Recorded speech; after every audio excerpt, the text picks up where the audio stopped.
டெலிபரேட்டா இதற்கு போவதை வந்து ஜெய்சங்கர் தவிர்த்திருக்காருன்னு நினைக்கிறீங்களா? இதுக்கு பின்னால ஏதாவது ஒரு பொலிட்டிக்கல் ஆர் டிப்ளோமேட்டிக் ரீசன் இருக்குமா?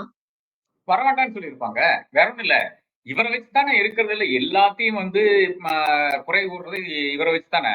இப்ப வாய்க்கு வந்தபடி பேச வேண்டியது. சைனாவ பத்தி வாய்க்கு வந்தபடி பேசியிருக்காரு. யூரோப் வந்து வாய்க்கு வந்தபடி பேசியிருக்காரு. இதெல்லாம் நல்ல ரீலா வந்து எல்லா இடத்துலயும் போய் கொண்டிருக்கிறது. இவருக்கு எதிராக என்ன பேசினாலும் திடீரென்று ஒண்ணு அவங்களுடைய முதலாளியை கூப்பிட்டு பேசிருவாரு. 2வது வந்து அவருடைய பெரிய ஒரு பட்டாளமே இருக்கு. ஒரு பெய்டு ஒரு கும்பல் இருக்கு. அந்த கும்பல் வந்து டிபெண்ட் ஆன் யூ அண்ட் உங்கள வந்து சின்ன பின்னமா வந்து அதாவது இதுல சோசியல் மீடியால வந்து கீழ்ச்சிடும்.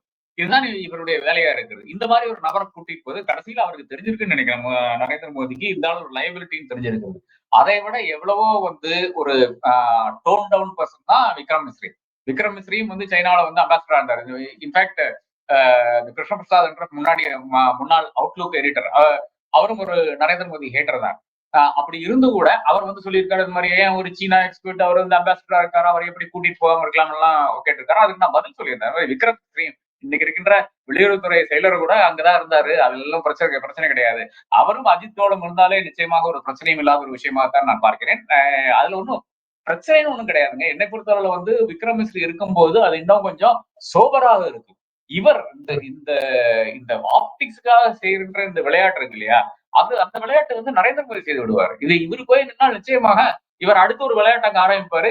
2 பேருக்கும் கோஆர்டினேஷனே இருக்காது. அதான் பிரச்சனையாக நான் பார்க்கிறேன். நல்ல வேளை இவர் போலன்னு நினைக்கிறேன். நானும் எனக்கு என்ன பயன்னா இவரு ஏறத்தாழ அந்த வைஸ் பிரசிடென்ட் மாதிரி தன்கர் மாதிரி ஆயிடுவாரோன்ற பயத்துல இருந்தேன்.